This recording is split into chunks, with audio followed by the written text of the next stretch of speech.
throw and a run, complete to the 25, to the 30, Lindsey stops, run, Lindsey stops, Lindsey stops, Lindsey stops. Touchdown, Herschel. Marino up over the top. Did he break the plane? Yes. And here comes the entire team. Watch this for excessive celebration. Tebow in the shotgun, and he's going to run the ball to the right. Now Pierce up inside, and there's a hole open. He breaks the hole. Tebow gone! Touchdown, Gators! And he breaks Herschel Walker's record. Driscoll got it. Jordan Reed fumbles into the end zone. Wow, touchback. This one's knocked up. Bowers tips it to himself, and he'll score. Touchdown, Georgia. 73 yards. The scene never disappoints when Georgia and Florida get together. No matter what you call it, there's a party in Jacksonville this weekend as fifth-ranked Georgia faces off against SEC East rival Florida. And joining us now to talk one of the country's best rivalries is Georgia football legend and NFL Hall of Famer Champ Bailey. Champ, it is awesome having you join us for the show. Let's just talk first off, how big was this game back when you were playing? The week of, what was on your mind each time? Man, you know, I grew up right on the border of Georgia and Florida. So my hometown split pretty much 50-50 with Gators and Bulldogs. So for me, it was ingrained in my blood, in my DNA, the hate for the Gators. And but you know, it's one of those rivalries, man. I don't care what's happened before then, the historical context behind it doesn't matter, man. This is one of those teams and one of those games where I don't care what the record is, you better strap them up because it's going to be a dogfight nevertheless. You know, I hear you on being quite on like the border between Florida and Georgia. I actually grew up in Tallahassee, okay? And obviously there's some FSU connotations, but ironically, I had a picture of Herschel Walker on my wall growing up. I was a big Georgia fan growing up, so I loved everything. I loved everything Georgia Bulldogs, okay? But I made the right decision when I went to college and I went and played for Spurrier, see? But I mean, good timing. Good timing. I definitely went on a run back in the 90s. It was good. It was good timing because Vince Dooley had just stepped down as the head coach and became the AD. So it was, there was some dark years there, for Georgia. But what I want to ask you is this. Playing in this game historically every year, it didn't matter, like you said, what the records were. It didn't matter what the historical context was. This was a game that you honored your alumni. This is where all the letter winners from past came back. And, man, when you went over to Jacksonville to play that game, there was nothing like it. Talk about how special it was having that game circled on the calendar every year, knowing you're going to go to this neutral site and play one of the games that's most important to your fan base.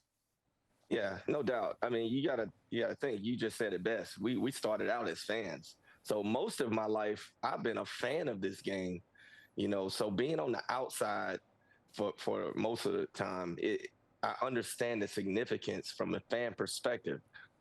But when you're in it, man, it's one of those games, man, you just got to have. And you speak of Steve Spurrier, I can remember the 90s, man. Y'all went on about probably 10, 12-game run.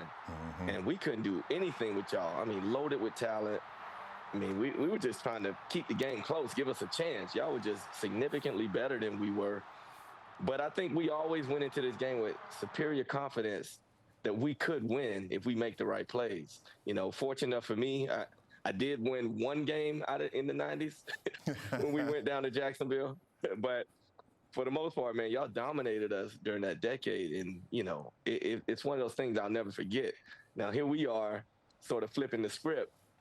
And y'all can spoil all that, right? So, again, the significance of this game is never understated every time it comes up. Champ, listen, I was born in 1997, so I can't reminisce in the 90s with you, Kev. I can't go back that far. I wasn't even thought of yet. But what I do want to address, you're talking about the importance of this game and the rivalry aspect of it in particular, how nothing before this game matters. All that matters is what happens when you arrive in Jacksonville between these two teams. So if you're in the Georgia locker room, what is the message to the players? Because Florida, they just fired their head coach. They've been stagnant all year long. I'm not going to say they've been horrible. I'm just going to say they've been stagnant all year long. They've been stagnant all year long, and they have not been able to get things going. So what is your message to the Georgia Bulldogs about not letting your foot up off of the gas? Because a dangerous Florida team in a rivalry game, they can put you on your heels a little bit. There is no doubt about that. And, you know, I look at this game, man, and it's a little tricky, right? I think what Kirby should probably focus on is getting these guys to focus on what it takes to just win your down, right? One play at a time. All these cliches really matter in a game like this. And here's why. You have a team that lost their head coach.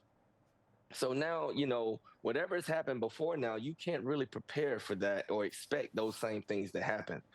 The tendencies sort of go out the window as far as what to expect, because, you know, you can see teams sort of come together when they lose a head coach or a leader like that, or you can see them just really fall apart. It's one way or the other. It's really never right in the middle. So understanding that, you know, the message always has to be, man, take care of your job, you know, play with great technique, one play at a time. Don't try to overthink anything, because they will see something that they haven't seen all season that the Gators will do. Champ, your big win you alluded to came in 1997 before Damian was born, as we've documented here. Your defense had 4 interceptions that day. You had 1. Kirby Smart had 2. What was it like playing with him as a teammate? And at that time, did you see him as a future head coach and having the success he's been having now for a long, long time? Well, actually, I should have known he would be a head coach at this level and winning like he is, because playing with him, man, he was the coach on the field. I mean, he was the guy, you know, he was 2 years ahead of me, and I played my whole career at Georgia with him. So having that leadership in our locker room, in our meeting room, I mean, he was nothing short of amazing. I mean, you see all the plays that he made, that's not by accident, man. This dude was one of the best at preparing and making sure that we all knew what the hell we were doing around him. So, you know, I got to give him a lot of credit for, you know, what I did in my college career. But ultimately, I never saw it in real time. I mean, I should have known because of, you know, who his dad was and, you know, the mindset that he had about the game and the knowledge. But fast forward, you know, in hindsight, and I look back, like, yeah, he was always ready or on this path to becoming Georgia's head coach, or at least a head coach at this league, at this level. You know, this is a timing thing also, and obviously, you know, Florida, Georgia's happening right now, but we've also got another player that is in the NFL now that kind of reminds us of you, because basically when we talk about players that excelled in one thing, you know, have accolades and awards by their name doing one thing, but also they've got some punt returns and some catches on offense as well. Talk about how hard it is, that dichotomy of being an offensive and defensive player, but also speak to how it is when you go to the next level, going down that wormhole of, you know, trying to achieve that PhD in football in your particular craft, but maybe not having enough hours in the day to master 2 things. Man, it's extremely difficult, but you know, at the pro level, it's extremely difficult because of the competition. And, you know, you're playing against guys you probably never heard of, but they're in the league for a reason, you know? So, you know, at some point, you know, you get put to the test, and, you know, there's a lot of tests you have to pass. I think what you got to understand, though, from a guy that plays both ways, like for me, it was always what I've done. So anything less would be an adjustment. So I think that, you know, as the competition gets tougher and things like that happen, and you really have to you have to approach the game a little more methodical. You know, you have to definitely be on top of your, you know, X's and O's as far as what people are trying to do to attack you.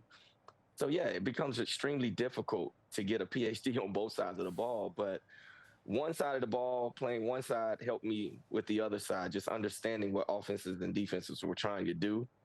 So from a mindset, that helped. But, man, it's extremely difficult the higher you go up, because the competition, man, there is no room for error.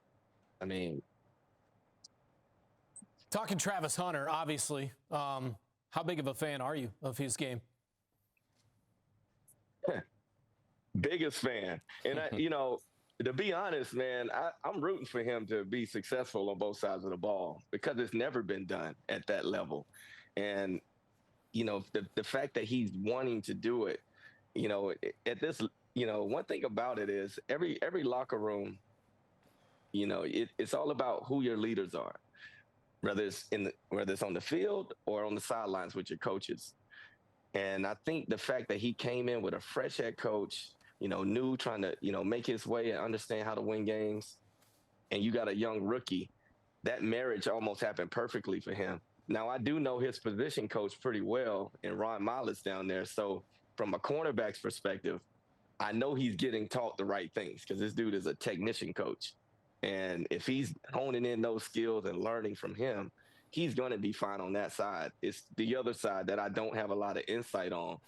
But he's a natural receiver, but at corner, you really have to learn how to play great technique. I don't care how good of an athlete you are. Techniques, it's what's going to make you thrive. So if he can dial in on that, he'll be great at corner. There's no doubt. And offensively, it just feels more natural to him.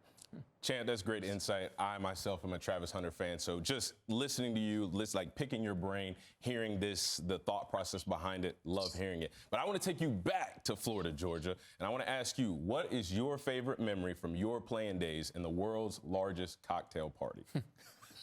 Well, it has to be my sophomore year beating them in '97.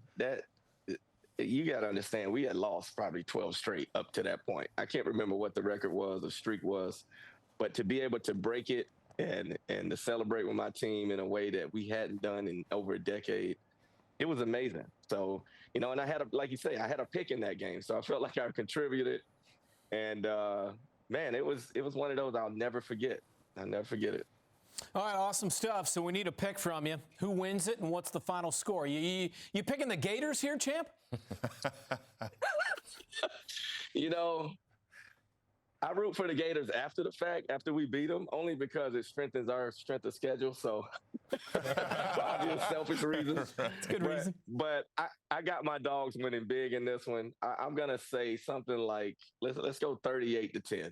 Okay. Ooh. Okay. Wait, hold on. Should we get a pick from our very own Kevin Carter? Kevin, while we're at it? You comfortable with this? You're on the spot. Come on. I'm an AP voter, and I'm put on the spot all the time. I'm professional, and I did choose Georgia in this game. Good job. You got to bet with your head and not with your heart. Good job of that. See, I'm a professional, champ. See? Now, what's your score?